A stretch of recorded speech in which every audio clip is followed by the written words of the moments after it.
¿El Barça cree que puede fichar a Haaland en la situación en la que está? No, hoy no. El Madrid sí. El Madrid sí podría. Sí. ¿A los dos? Sí. Bueno, pues ya lo habéis escuchado. Hasta el propio Javier Tebas, presidente de la Liga Española, a través de estas declaraciones la semana pasada, hablaba de la poca capacidad económico y financiera que tiene el FC Barcelona de cara a poder afrontar un fichaje como el de Haaland.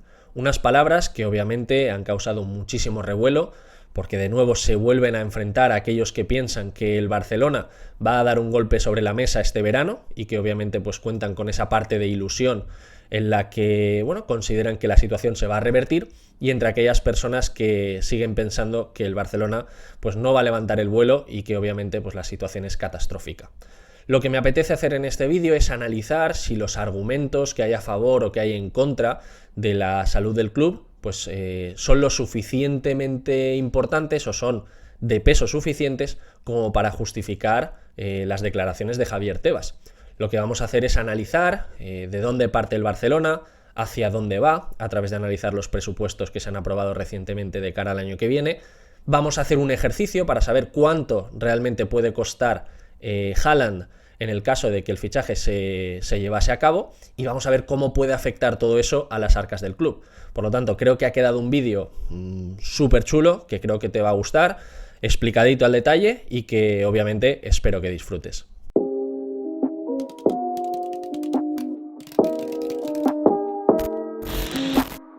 Perfecto, pues dicho esto, vamos a dirigirnos a la memoria anual del FC Barcelona, donde nos encontramos un gráfico muy interesante, en la que vamos a comparar el coste deportivo sobre los ingresos totales.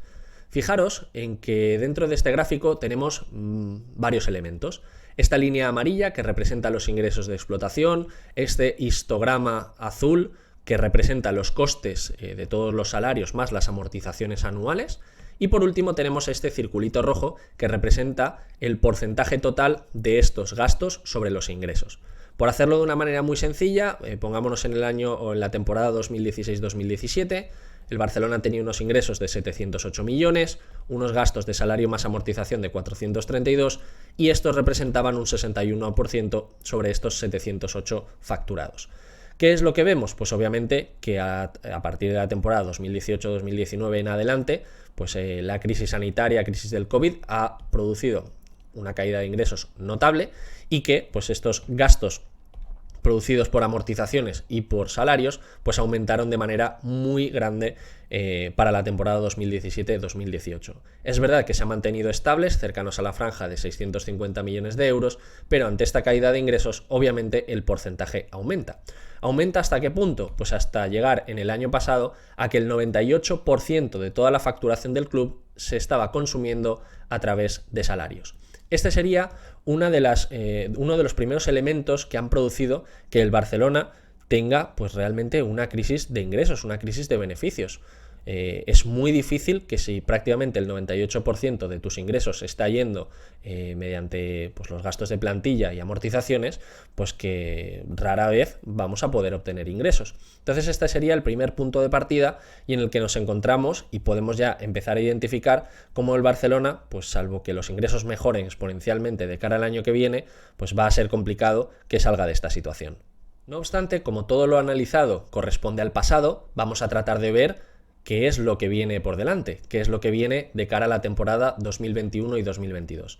Para ello nos hemos ido a los presupuestos también aprobados por el FC Barcelona, en la que vamos a tratar de ver cuáles son las previsiones de cara al año que viene, para saber si un fichaje como el de Haaland pues podría llegar a tener un sentido real. Fijaros cómo aquí el Barcelona nos plantea, dentro de la evolución de los ingresos, un saldo total de 765 millones de euros, lo cual es bastante positivo porque venimos, como hemos explicado anteriormente, de una facturación de 631. Pero aquí no acaba todo, porque ahora lo que tenemos que ver es la relación de los gastos. En primer lugar, nos encontramos, como siempre, los sueldos deportivos. Aquí estamos viendo que en el año o en la temporada 2020-2021 estábamos en los 607 millones, y por otro lado, en cuanto al año 2021-2022, se va a reducir a 470.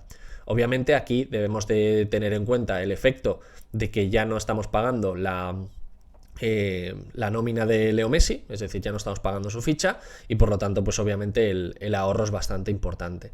En cualquier caso, ¿cuál es la conclusión? Pues que nos encontramos de nuevo con un saldo deficitario, con un saldo en el que volvemos a tener pérdidas. Estamos ingresando 765 millones y estamos gastando 784. Por lo tanto, de nuevo, a nivel de relación de explotación, es decir, de lo que hace el propio negocio del Barcelona, estamos viendo que no es rentable. Luego aquí podemos tener plusvalías, luego aquí podemos tener ventas de jugadores, pero ya no es el propio negocio del Barcelona. El Barcelona basa su actividad en jugar competiciones, en generar ingresos por retransmisión, en marketing, en que la gente vaya al estadio, etc. Entonces, bueno, este tipo de cosas ya estamos viendo que de cara al año que viene de primeras no estamos consiguiendo ni siquiera ser rentables. Luego además hay una cosa muy importante y que muchos de los analistas están pasando por alto. Y es que, bueno, el Barcelona actualmente ha caído en la fase de grupos de la UEFA Champions League y que por lo tanto estas previsiones de ingresos probablemente sean inferiores. Ya sabemos que el Barcelona va a empezar a jugar ahora la Europa League y que por lo tanto de estos 765 millones se estima que como poco cercano a 30 millones de euros ya no los va a ingresar en diversos conceptos, ¿no? En concepto de seguir pasando de ronda, en concepto de derechos televisivos, es decir, bueno, en una serie de partidas que obviamente si ya estamos en 765 y estamos teniendo pérdidas, pues no me quiero imaginar si de repente le estamos restando pues esos 30 millones de euros y nos quedamos en 735 en vez de 765. Además, explicado esto y visto que la situación actual de explotación del Barcelona pues no es la mejor posible, pese a que obviamente debemos de entenderla todo en un contexto de crisis sanitaria y en la que los ingresos están siendo pues ciertamente complicados de obtener, pues por patrocinadores y por muchas otras partidas que, bueno, que han rebajado sus previsiones y en este caso pues la afluencia a los estadios ha sido una de ellas muy importante. Pero en cualquier caso a nivel patrimonial es lo que realmente preocupa dentro del club. Fijaros cómo tenemos dentro de nuestro balance de situación, tenemos por un lado las deudas a largo plazo y tenemos por otro lado las deudas a corto plazo. De normal, lo que se suele analizar de una manera pues muy simple es lo que se conoce como fondo de maniobra, es decir, los activos que tiene el Fútbol Club Barcelona, activo corriente, activos a corto plazo, activos que se pueden vender o que son presumiblemente vendidos a lo largo del ejercicio fiscal, frente a las deudas, frente a todo el dinero que tiene que pagar en el corto plazo el Fútbol Club Barcelona. Fijaros aquí cómo nos encontramos en una situación tremendamente deficitaria, con más de en este caso con menos 300 millones de euros de déficit, esto sumado a las grandes deudas a largo plazo. Obviamente aquí hemos visto muchos intentos de refinanciación, una serie de operaciones que te recomiendo también que puedas ver en el canal, donde ya las hemos estudiado y las hemos analizado, pero que sin duda todo ello, y unido a lo que hemos explicado anteriormente de la incapacidad financiera o de explotación que tiene el Barcelona, pues nos encontramos que el patrimonio neto, en el que se van metiendo todas las pérdidas agregadas de los años anteriores, lo tenemos actualmente en 451 millones de euros. Como veis, pues una situación complicada y una situación que es difícil que se resuelva en los próximos 2, 3, 4 años, sería complicado. Pensad que el Barcelona actualmente no es una sociedad anónima deportiva, no puede hacer ampliaciones de capital y que por lo tanto todo esto se debe de revertir a través de nuevos ingresos, a través de nuevos beneficios. 451 millones de euros son muchos millones de euros y es complicado sobre todo porque toda esta deuda hay que pagarla, toda esta deuda tiene intereses y si además ya hemos dicho que a nivel de explotación no somos capaces de generar beneficios de ningún tipo, pues lo vamos a tener ciertamente complicado para que esta foto mejore. Y luego, por último, para finalizar con este contexto que le estamos dando al Barcelona para saber si puede afrontar el fichaje o no, nos vamos a meter dentro de este activo corriente, dentro de este activo a corto plazo, para analizar la partida de tesorería. ¿Qué es la tesorería? Pues obviamente el dinero en efectivo que tiene el Fútbol Club Barcelona en sus arcas, en la cuenta del banco.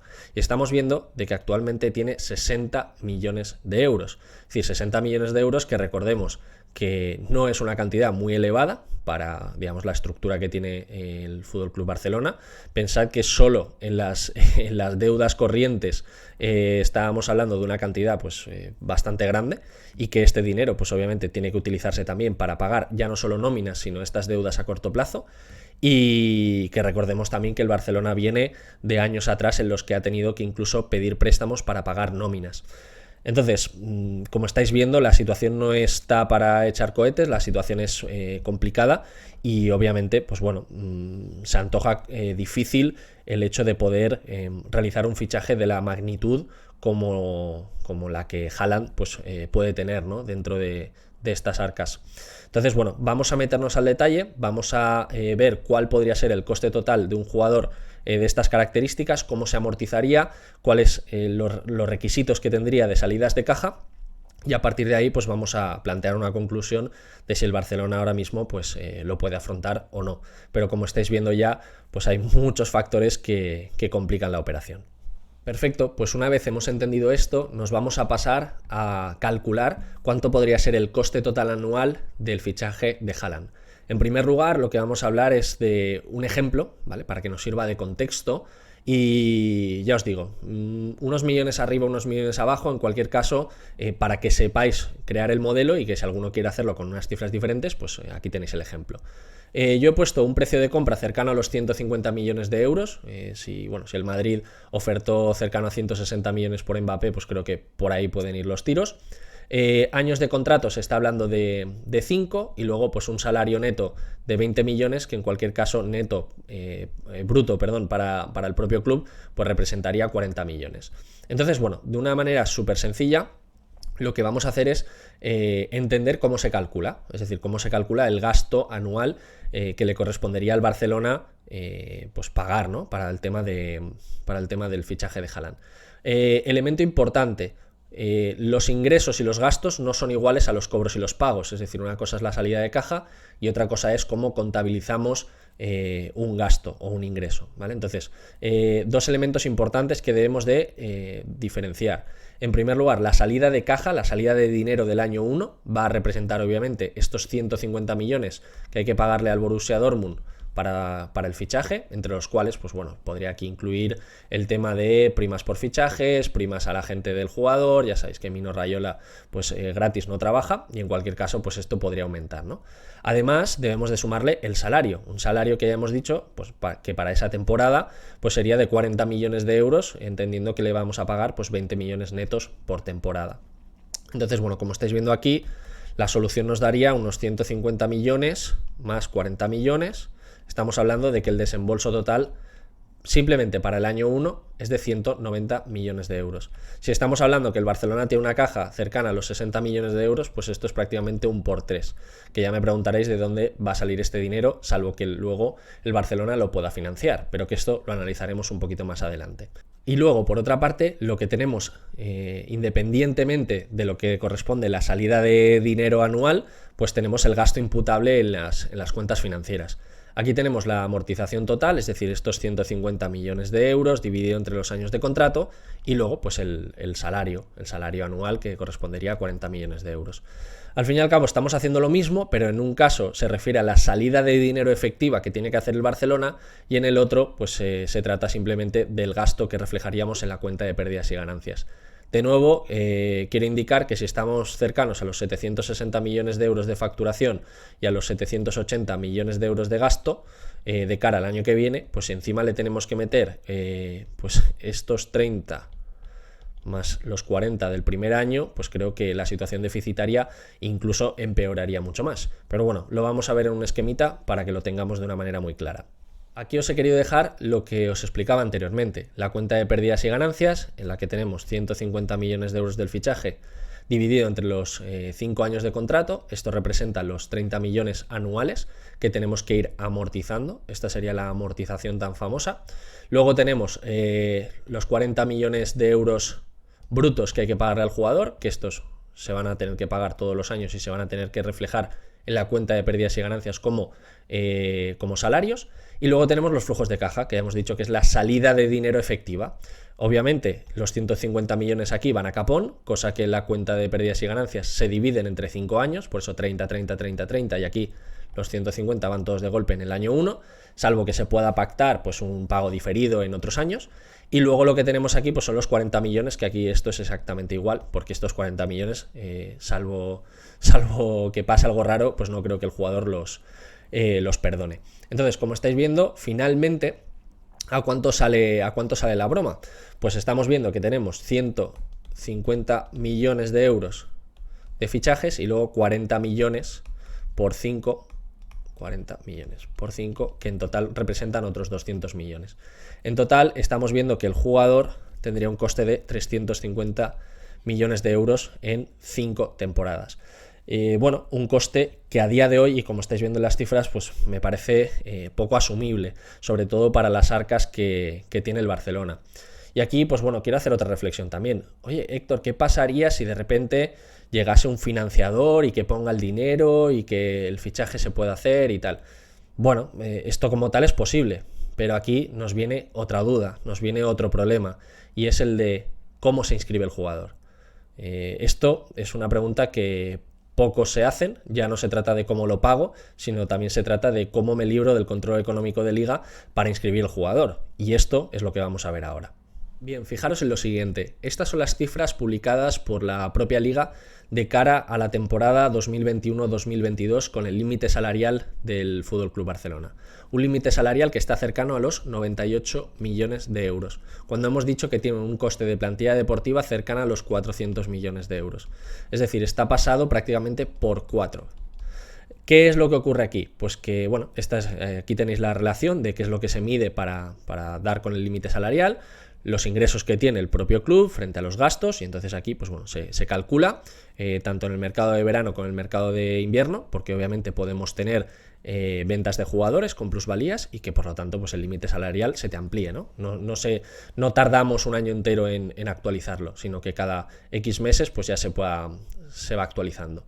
Entonces, fijaros aquí, una cosa muy importante. Si el Barcelona tiene un límite salarial de 98 millones de euros, que se ha visto muy penalizado por los grandes gastos que ha tenido el año pasado, es decir, por todas esas provisiones que ha metido el presidente Joan Laporta dentro de lo que sería la estructura de gastos. Ya esto lo he explicado en otro vídeo, os lo pondré por aquí arriba para que lo entendáis bien, pero en cualquier caso, como resumen, es que el Barcelona ha metido más gastos este año de los que debería haber metido en otros ejercicios. Entonces, ¿qué es lo que pasa?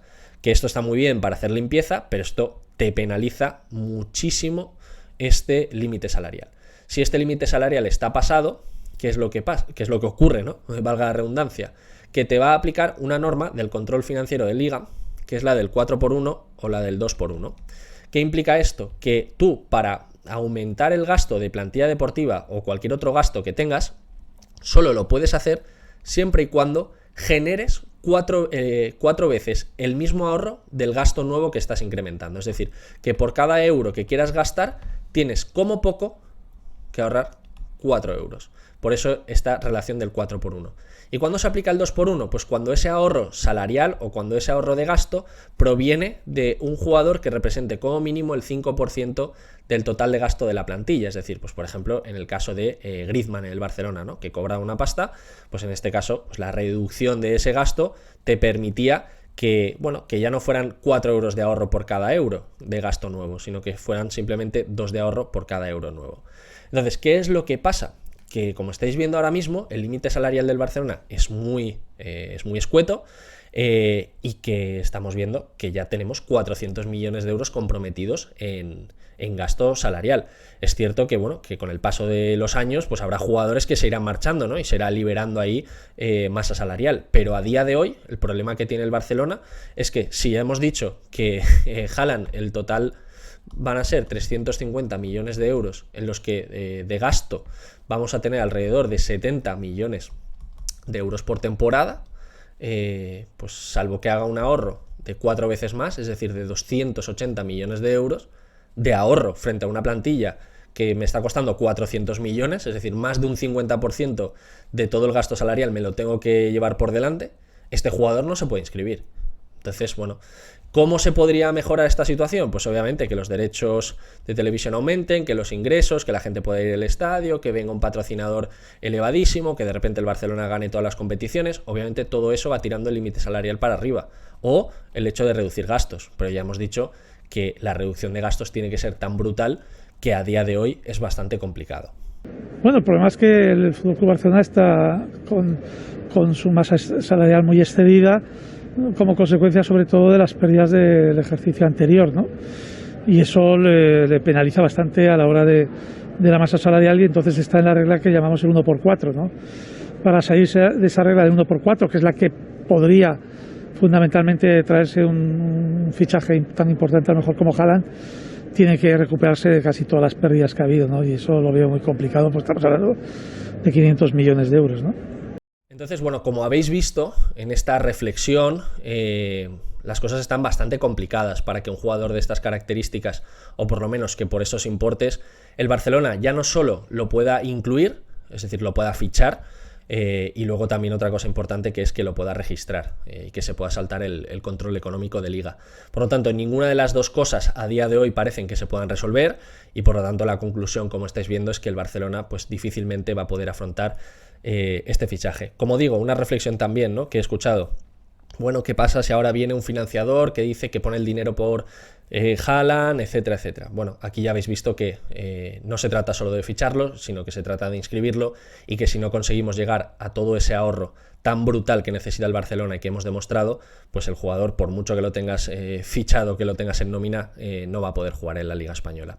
Bueno, de esta forma, como habéis podido observar, pues un análisis muy completo en el que hemos tratado de desgranar punto por punto toda la información necesaria para tener un criterio, una opinión real, una opinión no basada en el forofismo, y que demuestra pues de alguna manera que el fichaje es bastante complicado. Espero que te haya gustado el vídeo. Si es así, pues apóyalo, dale notoriedad, comenta lo que te apetezca. Ya sabes que yo estoy muy atento a todo lo que escribís. Y bueno, pues si tenéis cualquier otra recomendación de otro punto que queréis que analice, pues yo encantadísimo.